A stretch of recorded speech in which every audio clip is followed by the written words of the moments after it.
Human capital encompasses the competencies, experience, motivation, and well-being of people within an organization. It represents employees' capacity to deliver value through knowledge, skills, and ethical behavior. Unlike financial or manufactured capital, human capital cannot be owned, only developed and sustained. Consequently, it rarely appears as an asset under IFRS, except through costs such as training or payroll. The International IR framework treats human capital as a critical input for strategy execution and long-term resilience. Organizations depend on attracting, retaining, and engaging talent to adapt to technological, social, and environmental change. Measuring and disclosing human capital therefore provides insight into leadership quality, workforce sustainability, and organizational culture. Measurement issues arise from the intangible nature of people-based resources.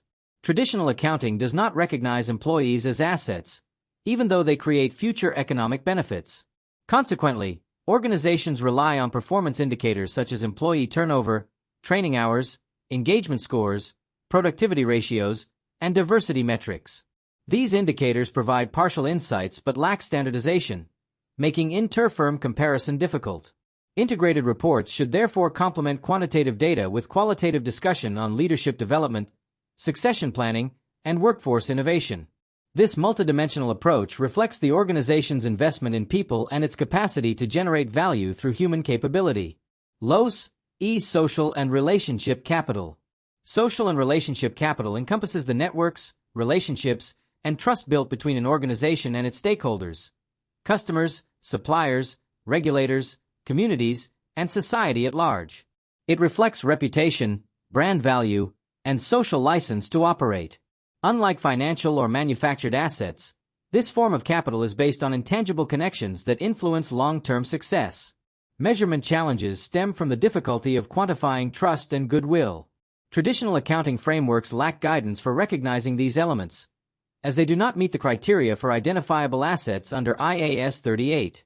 Consequently, organizations often use non-financial indicators such as customer satisfaction, stakeholder engagement levels, brand perception indices, and community investment to gauge social capital performance. However, these proxies rely on subjective assessments and lack uniformity across sectors.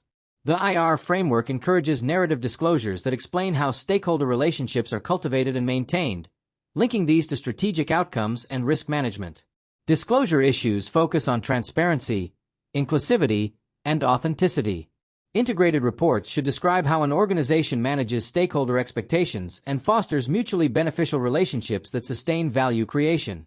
Effective communication requires clarity on how the organization engages with communities, manages ethical supply chains, and addresses societal challenges. The narrative should demonstrate responsiveness to stakeholder concerns such as labor standards, data privacy, or environmental impact. The challenge lies in balancing positive disclosures with candid discussion of risks and shortcomings, avoiding superficial social gloss. High-quality reporting integrates quantitative data, like community investment ratios or supplier diversity percentages, with qualitative insight into governance structures and engagement processes. For finance professionals, articulating social and relationship capital means showing how trust, collaboration, and reputation translate into business continuity, market access, and innovation potential. Accurate, credible disclosure strengthens accountability and reinforces the organization's integrity and legitimacy in the eyes of society.